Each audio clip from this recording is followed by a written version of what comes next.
جو پاکستان کے اندر ہے اور جو اوورسیز ہیں وہ یہ کہہ رہے ہیں کہ وی ریجیکٹ اپالوجی، یعنی حامد میر کی جو معذرت ہے ہم وہ قبول نہیں کرتے، اور آپ اور میں یہ کہنے میں حق بجانب ہیں کہ ہم یہ قبول نہیں کرتے، کیوں کہ وہ ادارہ جس کے خلاف یہ زبان درازی کی گئی ہے، غلیظ القابات دیے گئے ہیں جس ادارے کو، وہ آپ کا اور میرا ادارہ ہے۔ وہ صرف ان لوگوں کا ادارہ نہیں ہے جو اس ادارے کے اندر سرو کر رہے ہیں،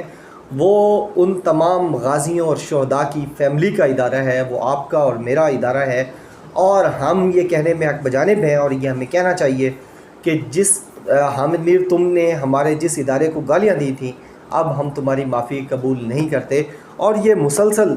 ٹاپ ٹرینڈ ہے ٹویٹر کے اوپر، وی ریجیکٹ اپالوجی، اور مسلسل یہ کہا جا رہا ہے کہ جب تک اس کو ایکچوئل پنشمنٹ نہیں ملتی، فیس سیونگ نہیں، یاریاں دوستیاں نہیں، رشتہ داریاں نہیں، اندر سے بٹھا کر آپ نے 10 دن آفر کیا ہے، تنخواہیں بھی مل رہی ہیں، گاڑی بھی ملی ہوئی ہے، بنگلہ بھی وہی ملا ہوا ہے،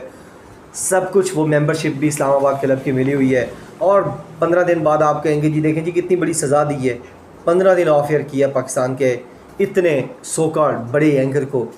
تو یہ نہیں ہونا چاہیے، باقاعدہ آج تک تو ایف آئی آر رجسٹرڈ ہو جانی چاہیے تھی، اداروں کی طرف سے ہونی چاہیے تھی، حکومت کی طرف سے چاہیے تھا،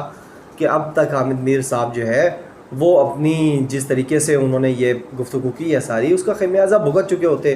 لیکن ظاہر ہے ایک عام آدمی میں اور حامد میر میں بہت بڑا فرق ہے، اور یہ فرق ختم کرتے کرتے آپ کو اور ہمیں بڑا ٹائم لگے گا، لیکن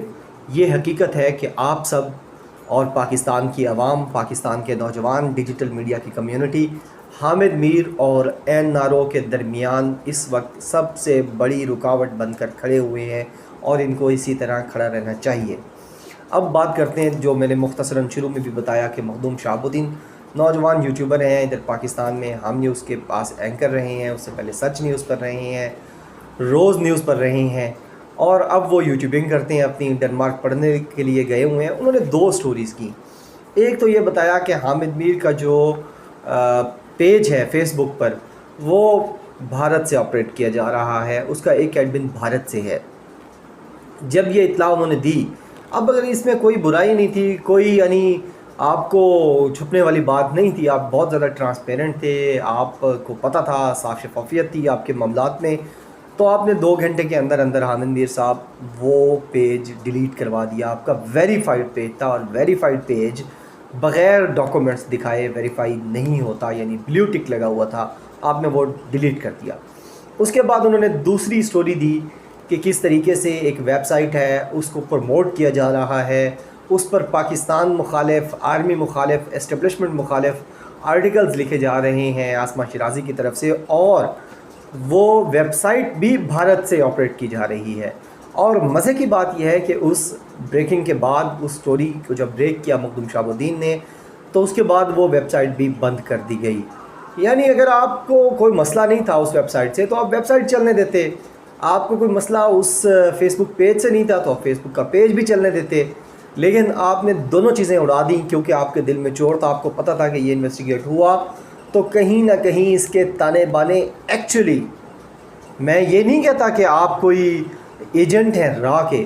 لیکن آپ انفلوئنس کرتے ہیں، آپ عام سینٹیمنٹس کو میڈیا کے اوپر بیٹھ کر اپنی پوزیشن کو استعمال کرتے ہوئے آپ بھارت کے حق میں اور کچھ لوگوں کے حق میں، یعنی اب یہ باتیں کھل جائیں گی، اگر یاری دوستیوں سے اداروں کو مقدم رکھا گیا تو یہ باتیں ساری کھل جائیں گی کہ آپ کن کن کو کہاں کہاں پروموٹ کرتے رہے ہیں، اور کس طریقے سے آپ کیپٹل ٹاک کے اندر اور اپنے کالمز کے اندر ان کو پروموٹ کرتے رہے ہیں۔ اگر کوئی چیز نہیں تھی آپ رہنے دیتے، لیکن آپ دیکھیں کہ یہ دونوں چیزیں بند کر دی گئیں، اور ان کو بند کرنے کے بعد اب جو یورپ کے اندر وظیفہ خور موجود ہیں نون لیگ کے پیپلز پارٹی کے، ان کو چھوڑ دیا گیا ہے مخدوم شہاب الدین کے اوپر۔ اور میں پرسنلی، میرا یہ کنسرن ہے، یہ سارے یوٹیوبرز کریں نہ کریں، مجھے یہ بڑا خوفناک لگ رہا ہے کہ جس طریقے سے کہا جا رہا ہے کہ وہاں پولیس میں بھی درخواست دے دی گئی ہے ڈنمارک کے اندر، اور ان کی یونیورسٹی سے بھی رابطہ کیا جا رہا ہے، اور وہاں انٹیریئر منسٹری سے بھی رابطہ کیا جا رہا ہے، ان کو صرف تھریٹ کرنے کے لیے، صرف خراب کرنے کے لیے ہو رہا ہے۔ ادروائز مخدوم شہاب الدین کا بگڑنا کچھ نہیں ہے، کیونکہ وہ اس جگہ پر ہے جہاں ادارے شاید یہاں سے بہتر کام کر رہے ہیں۔ لہٰذا نہ وہ لڑکا ڈر رہا ہے، نہ چھپ رہا ہے، وہ مسلسل کام کر رہا ہے، لیکن اس کو یوں دھمکانا، پولیس سے اور اس کے ڈپارٹمنٹ جانا، اس کی یونیورسٹی جانا، اس کی ایڈمنسٹریشن کے پاس جانا، اس کی شکایتیں لگانا، ٹویٹر ویریفائڈ کو اس کی شکایتیں لگانا، یہ بہت زیادہ اب خطرناک صورتحال اختیار کر رہا ہے۔ اور پھر سب سے بڑھ کر اس کی ٹرولنگ کرنا، یہ ساری زندگی یہ سارے لوگ کہتے رہے ہیں، یہ جو بدبودار گندے غلیظ وظیفہ خور صحافی ہیں، یہ ساری زندگی کھائی قبیلے کے لوگ، کھائی قبیلہ یعنی کھانے والا، آپ کا اور میرا ٹیکس کھانے والا، یہ کھائی قبیلے کے لوگ ساری زندگی یہ کہتے رہے کہ ہمیں ٹرول کیا جاتا ہے، ہمیں جناب ہماری توہین کی جاتی ہے، اور اب یہ خود ٹرولنگ کر رہے ہیں۔ مخدوم شہاب الدین کی وہ ایک میراثی ہے خالد بٹ نام کا، سرٹیفائیڈ میراثی، وہ اپنے آپ کو کہتا بھی ہے، اس نے کوئی انتہائی غلیظ بلو دا بیلٹ گندی زبان استعمال کرتے ہوئے مخدوم شہاب الدین کے خلاف ویڈیو بنائی۔ اور اس کے علاوہ بھی یہ سارے اب حامد میر اور عاصمہ شیرازی ٹاپ پر ہیں جو ٹرولنگ کر رہے ہیں، اس کو شتونگڑا کہا جا رہا ہے، اس کو نوجوان کہا جا رہا ہے، اس کو نومولود کہا جا رہا ہے، اور مزے کی بات یہ ہے کہ اس نومولود نے آپ کے پاؤں اکھیڑ دی ہیں